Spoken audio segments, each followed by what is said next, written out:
नारा आत्मनिर्भर भारत का, खरीदी जा रही विदेशी राइफल। क्या मेक इन इंडिया प्रोग्राम हो गया धराशायी?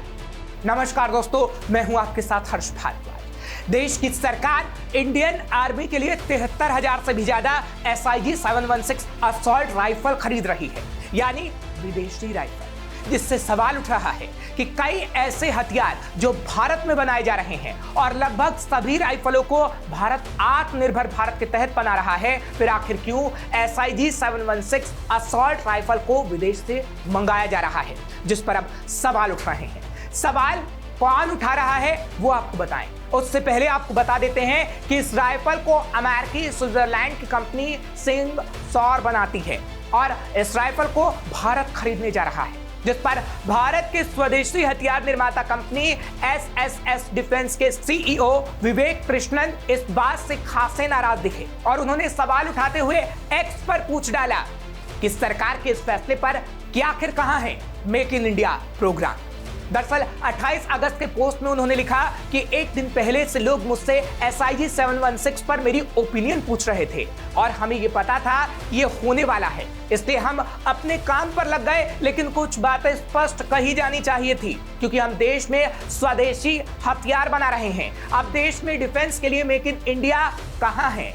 छोटे हथियारों के क्षेत्र में कुछ लोग अच्छा काम कर रहे हैं, हमें थोड़ा धैर्य रखने की जरूरत है। केवल मूर्ख ही स्वदेशी हथियारों के बिना रक्षा की कल्पना कर सकता है। आसपास के देशों को आकर हमसे हथियार खरीदना होगा, ना कि हमें उन देशों से हथियार लेना होगा। फिलहाल जब से उनकी पोस्ट सामने आई तो कई सवाल उठ रहे हैं और इसी सवालों का जवाब लेने के लिए हमने रक्षा विशेषज्ञ से संपर्क किया, जिसके बाद सारी बातें क्लियर हो पाई।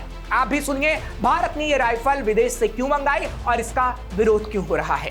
भारतीय सेनाओं के लिए 73,716 नामक असॉल्ट राइफल्स, ऑटोमेटिक राइफल्स, इनका ऑर्डर जो है भारत सरकार द्वारा दे दिया गया है। यह राइफल्स बहुत उपयोगी हैं। यह स्विट्जरलैंड में बन रही है, अमेरिकन राइफल्स हैं, और इनकी खासियत ये है कि ये 600 मीटर तक गोली का निशाना साध सकती है।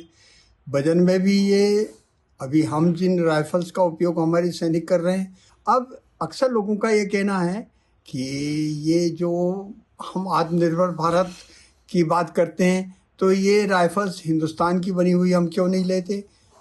निश्चित रूप से आत्मनिर्भर भारत का उद्देश्य ये है कि हमको सभी रक्षा उपकरणों का निर्माण भारत में ही करना है।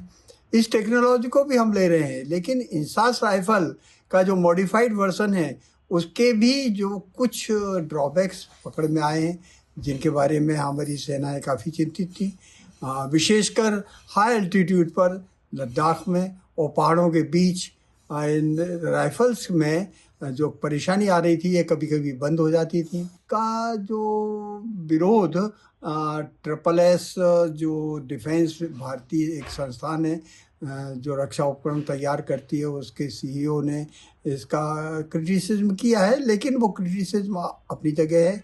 हम किसी तरह से देश की रक्षा के मामले में हम कोई कोताही नहीं बरत सकते हैं। यही एक कारण है कि आपात स्थिति में हमको तुरंत इसका ऑर्डर प्लेस करना पड़ा, और निश्चित रूप से अब तो वो समय आ गया है जब हम भारत में अपनी ऐसी राइफल्स तैयार कर लेंगे। तो सुना आपने कि सरकार ने आखिर क्यों ये राइफल खरीदी, और हम आपको सिर्फ इसकी सच्चाई बताना चाह रहे थे। लेकिन ये तो आपने सुना कि विदेशी राइफल भारत खरीद रहा है, लेकिन उससे ज्यादा अपने देश में बना रहा है, ये भी सच्चाई है।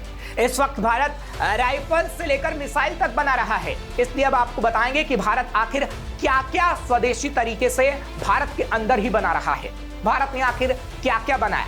तेजस हल्का लड़ाकू विमान, ड्रोन और UAV, अर्जुन मुख्य युद्धक टैंक, भारत रक्षक सेना लड़ाकू वाहन, पोत, ब्रह्मोस मिसाइल, आकाश मिसाइल सिस्टम, स्वदेशी विमान वाहन, INS विक्रांत, पनडुब्बिया, विध्वंसक और युद्धपोत, advance radar system, communication system.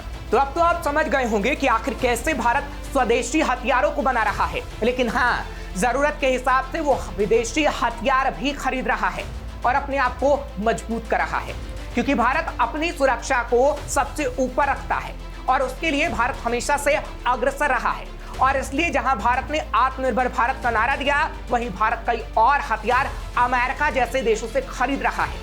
और यहां यह भी कहा जा सकता है कि भारत धीरे धीरे रक्षा क्षेत्र में मजबूत हो रहा है और आगे आने वाले समय में और मजबूत होगा, क्योंकि हम देख रहे हैं कि कैसे भारत तेजी से रक्षा क्षेत्र में काम कर रहा है और सरकार इस पर ध्यान भी दे रही है। लेकिन हाँ, यहाँ ये जरूर कहा जा सकता है कि सरकार को इस पर और ज्यादा ध्यान देने की जरूरत है, ताकि भारत पूरी तरीके से आत्मनिर्भर बन जाए और हमें किसी देश से हथियार खरीदने की जरूरत ना पड़े। फिलहाल आपको ये खबर कैसी लगी हमें कमेंट सेक्शन में जरूर बताइए। श्रेष्ठ उत्तराखंड पर खबरों से जुड़े रहने के लिए चैनल को सब्सक्राइब और लाइक करें, बेल आइकन दबाएं और देखते रहें श्रेष्ठ उत्तराखंड।